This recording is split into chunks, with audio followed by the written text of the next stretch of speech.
Last part में हमने देखा था कि मैक्स अपनी 100 साल की ट्रेनिंग के लिए निकल चुका था, जहां उसने रास्ते में 3 साल की ट्रेनिंग कर ली थी, जिसके बाद मास्टर जियो जियान उन सभी कल्टीवेटर्स को हेडक्वार्टर्स ले आए थे, जहां उन सब ने अपने अपने पिलर्स को चुना था और फिर वो सभी एक साथ एक बड़े से गेट के सामने आ गए थे। अब आगे तो इस पार्ट की शुरुआत में मास्टर जियो जियान सबको बताते हैं कि इस गेट की दूसरी तरफ वही पिलर्स होंगे जो आपने चुने थे, इसलिए मैं होप करूंगा कि आप इस अपॉर्चुनिटी को अच्छे से यूटिलाइज करेंगे। इसके बाद वो सभी गेट के अंदर चले जाते हैं, जहां उनके सामने उनके चुने हुए पिलर्स आ गए थे और मैक्स के सामने भी 9 यूनिवर्स पिलर्स आ गए थे जो उसने चुने थे, जिन पे पेंटिंग्स बनी थी। तो उन्हें देखकर मैक्स कहता है कि कल्टीवेशन में स्ट्रांग बनने का राज इन्हीं पेंटिंग्स में छुपा है, जो कि अलग अलग चीजों की पेंटिंग्स है। अब मैक्स अपने 2 क्लोन्स बनाते हुए कहता है कि मेरे क्लोन्स भी इन पेंटिंग्स को अच्छे से समझ सकते हैं, लेकिन मैक्स सोच रहा था कि उसके 2 क्लोन्स और वो खुद टोटल सिर्फ एक समय पर 6 पेंटिंग्स को समझ सकते हैं, लेकिन वहाँ 9 पेंटिंग्स थी। इसलिए मैक्स सोचता है कि उसे सबसे इजी वाली सबसे पहले समझनी चाहिए, ताकि अगर समय बचे तो वो बाकी पेंटिंग्स को भी समझ सके। अब मैक्स पहली पेंटिंग को देखता है, जहां ऐसा करते ही उसके माइंड में उसकी खुद की इमेज बन जाती है जो एक टेक्निक परफॉर्म कर रही थी। तो उसे देखकर मैक्स सोचता है कि मुझे ऐसी टेक्निक परफॉर्म करने के लिए क्या करना होगा। उसी वक्त उसे मास्टर जियो जियान की आवाज आती है, जो सभी कल्टीवेटर से कह रहे थे कि अगर तुम्हें इन पिलर्स को समझना है तो तुम्हें वर्चुअल यूनिवर्स में जाकर स्काई ब्रिज को पार करना होगा। तो मैक्स वर्चुअल यूनिवर्स में आ जाता है, जहां उसके आते ही उसके सामने एक ब्रिज बन गया था। तभी वहां कैंगो मानियो आ गया था। तो मैक्स उसे देखकर कहता है कि आप यहाँ कैसे? आप तो मुझे हेडक्वार्टर्स वाली शिप में छोड़कर वापस चले गए थे ना? तो कैंगो मानियो कहता है कि मेरी ओरिजिनल फॉर्म हमेशा इस ब्रिज को प्रोटेक्ट करती है। जिनसे तुम पहले मिले थे वो मेरे क्लोन्स थे और ये हमारी ओरिजिनल फॉर्म के साथ पहली मुलाकात है। अब कैंगो मानियो मैक्स को बताता है कि तुम्हें ये स्काई ब्रिज क्रॉस करना होगा, जिसके 52 पार्ट्स हैं, जो 52 पिलर्स को दर्शाते हैं। जैसे जैसे तुम इस ब्रिज के लेवल क्रॉस करोगे, वैसे वैसे तुम्हारा पिलर्स को समझने का चांस बढ़ता जाएगा।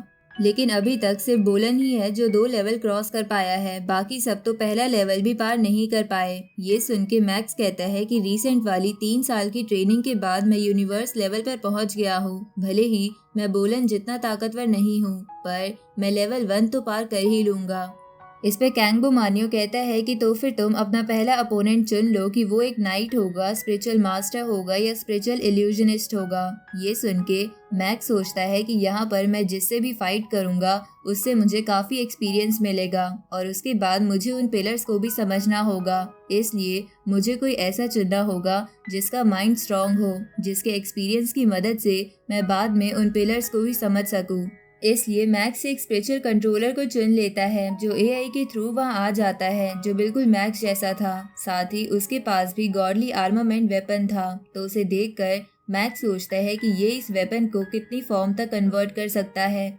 इधर कैंगो मानियो वापस आ गया था। तभी उसके पास एक मंकी जैसा दिखने वाला कल्टीवेटर आता है, जो उससे पूछता है कि नए कल्टीवेटर्स की परफॉर्मेंस कैसी चल रही है। इस पे कैंगो मानियो उन्हें बताता है कि अब तक सिर्फ बोलन ही है जो 2 लेवल पार कर चुका है, बाकी सब तो फर्स्ट लेवल पर ही अटके पड़े हैं और अभी 2 कल्टीवेटर टेस्ट दे रहे हैं, जिनमें से एक ने वही पिलर चुना था जो आपके पास था। ये सुन के वो मंकी जैसा दिखने वाला बंदा इसमें इंटरेस्ट लेने लगता है। इधर मैक्स और उसका अपोनेंट आपस में लड़ रहे थे, जहां मैक्स अपने अपोनेंट पर लगातार अटैक कर रहा था, पर मैक्स का अपोनेंट उसके हर अटैक से बच के उसे पीछे कर देता है। तो ये देखकर मैक्स सोचता है कि ऐसा कैसे हो सकता है, मैं गॉडली आर्मामेंट की 6 तलवार बना सकता हूँ और ये सिर्फ 3, तो ये मेरे से स्ट्रॉन्ग कैसे हो सकता है। अब मैक्स गॉडली आर्मामेंट की 3rd फॉर्म इस्तेमाल करता है, पर उसका अपोनेंट उसके हर अटैक से बच के अपनी स्वॉर्ड्स को कंबाइन करके उसी टेक्निक की मदद से जो मैक्स ने उस पिलर वाली पेंटिंग में देखी थी, मैक्स को हरा देता है। आगे मैक्स को हम लॉबी में देखते हैं, जहां मैक्स सोच रहा था कि उस बंदे को पिलर वाली टेक्निक आती थी। मुझे लगा मैं उससे जीत जाऊंगा, पर उसने तो मुझे आसानी से हरा दिया। इस पे बबाता मैक्स को मोटिवेट करते हुए कहती है कि ये ज़्यादा बड़ा इशू नहीं है क्योंकि पिछले साल का फेलियर रेट इसमें 99.91% था। ऊपर से तुम्हारे साथ नए कल्टीवेटर्स में से बस बोलन ही है जो लेवल 1 क्लियर कर पाया है। उसी वक्त वूका वहाँ आ जाती है और मैक्स से कहती है कि तुमने सुना कि रोंग जुन ने लेवल 1 क्लियर कर लिया है। ये सुन के मैक्स सोचता है कि रोंग जुन उससे फिर से ताकतवर हो गया है। तभी वहाँ फैंटम जेलस आ जाता है और बोलता है कि मुझे तो पता ही था कि ऐसा होगा। ऊपर से उसे तो युआन चैन यूनिवर्स के एम्परर ने भी अपना स्टूडेंट बना लिया है। उसी वक्त वहाँ लोंग युन भी आ जाता है और ये सुन के कहता है कि रोंग जुन की तो लॉटरी लग गई है क्योंकि उस एम्परर के पास काफी एक्सपीरियंस है जो अब रोंग जुन सीख पाएगा। ये सुन के फैंटम जेलस बोलता है कि रोंग जुन में सच में पोटेंशियल है क्योंकि वो किसी बेकार से पिछड़े हुए प्लैनेट से नहीं आता जिनकी हमारे साथ बैठने की औकात नहीं है। फैंटम जेलस ये मैक्स को सुनाने के लिए बोल रहा था जिसकी वजह से मैक्स को गुस्सा आ रहा था, पर वूका मैक्स को शांत रहने के लिए कहती है। इसके बाद वूका मैक्स से बोलती है कि मुझे रोंग जुन से मिलने जाना है क्योंकि उसने जो भी सीखा है वो मुझे भी सिखाने वाला है। अब वूका रोंग जुन के पास चली जाती है। आगे मैक्स कल्टीवेशन करके उसी टेक्निक को परफॉर्म करने की कोशिश करता है जो उसने पेंटिंग में देखी थी, पर वो बार बार फेल हो रहा था। लेकिन मैक्स को समझ नहीं आ रहा था कि ऐसा क्यों हो रहा है, इसलिए वो सोचता है कि लगता है उसे बिना इस टेक्निक को सीखे ही स्काई ब्रिज का लेवल 1 क्लियर करना होगा। तभी उसे एक अननोन मेल आता है जिसमें लिखा था कि उसका गॉर्ली आर्मामेंट बहुत ज़्यादा रिजिड है, इसलिए अगर उसे वो टेक्निक सीखनी है तो उसे ब्लड फ्लो खरीदना होगा। तो ये मेल देखकर मैक्स सोचता है कि इसे किसने भेजा होगा। तभी बबाता मैक्स से कहती है कि अगर ये बंदा स्काई ब्रिज का डेटा चेक कर सकता है तो ज़रूर इसके पास हाई लेवल की ऑथराइजेशन होगी, इसलिए ये कम से कम इमोर्टल लेवल पर होगा।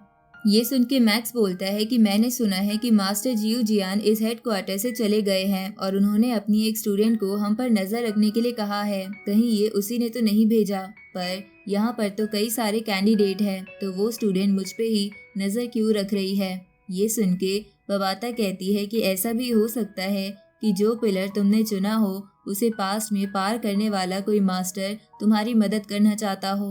इस पे मैक्स कहता है कि ऐसा कौन हो सकता है। ये सुन के बबाता कहती है कि तुम्हारे लिए तो वो एल्डर ही हुआ और अगर उसने तुम्हें अपना स्टूडेंट बना लिया तो तुम बहुत ज़्यादा लकी होगे, इसलिए जैसा उसने कहा है हमें ब्लड फ्लो खरीद लेना चाहिए। ये सुन के मैक्स एक बंदे का नाम लेता है कि हो सकता है कि ये मेल उसने भेजा हो। इस पे बबाता कहती है कि ऐसा नहीं हो सकता क्योंकि वो बंदा काफी पहले ही मर चुका है, इसलिए जल्दी ब्लड फ्लो ले लेते हैं। ये सुन के मैक्स कहता है कि मैं ब्लड फ्लो कैसे खरीदूंगा। इस पे बबाता बोलती है कि तुम्हें जो पॉइंट्स मिले हैं उनसे तुम ये खरीद सकते हो। ऊपर से ये सिर्फ 800 पॉइंट्स का है, इसलिए तुम्हें दिक्कत नहीं आएगी। ये सुन के मैक्स कहता है कि क्या तुम भूल गई हो कि मैंने अपने पॉइंट से शैडो टेक्निक, स्काई शील्ड और गोल्डन शैडो स्वॉर्ड खरीदी है, जिसकी वजह से मेरे पास कोई पॉइंट्स नहीं है। ये सुन के बबाता मैक्स से गुस्से में कहती है कि तुम्हें सारे पॉइंट्स इतनी जल्दी उड़ाने के लिए किसने कहा था। इस पे मैक्स कहता है कि तुम्ही ने तो मुझे वो चीजें लेने के लिए कहा था। ये सुन के बबाता गुस्से में आकर मैक्स के सर पर मारती है और बोलती है कि मेरे पास इसका एक और रास्ता है, पर मैं तुम्हें वो नहीं बताऊंगी क्योंकि तुमने पॉइंट्स का सारा ब्लेम मुझ पे डाल दिया है। तो मैक्स बबाता को मनाने लगता है। तो बबाता बताती है कि जब यहाँ कोई कल्टीवेटर ब्रेक थ्रू करता है तो वो आसपास एक मैसेज छोड़ देता है।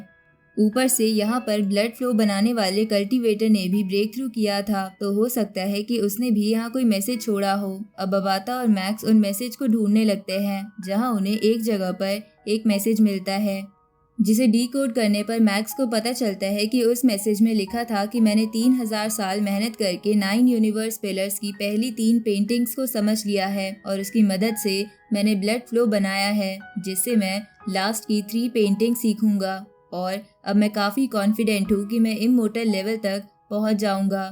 अब ये पढ़ के मैक्स सोचता है कि इस बंदे ने सिर्फ अपने अचीवमेंट्स के बारे में लिखा है, क्या ये शो ऑफ करना चाहता था। लेकिन मैक्स फिर सोचता है कि इस बंदे ने 3000 साल मेहनत करी थी, ऐसे बंदे शो ऑफ नहीं करते। इसलिए मैक्स बबाता से उस बंदे के और मैसेज ढूंढने को कहता है। तो बबाता उन मैसेज को ढूंढने लगती है और इसी के साथ ये पार्ट यहीं ख़त्म होता है।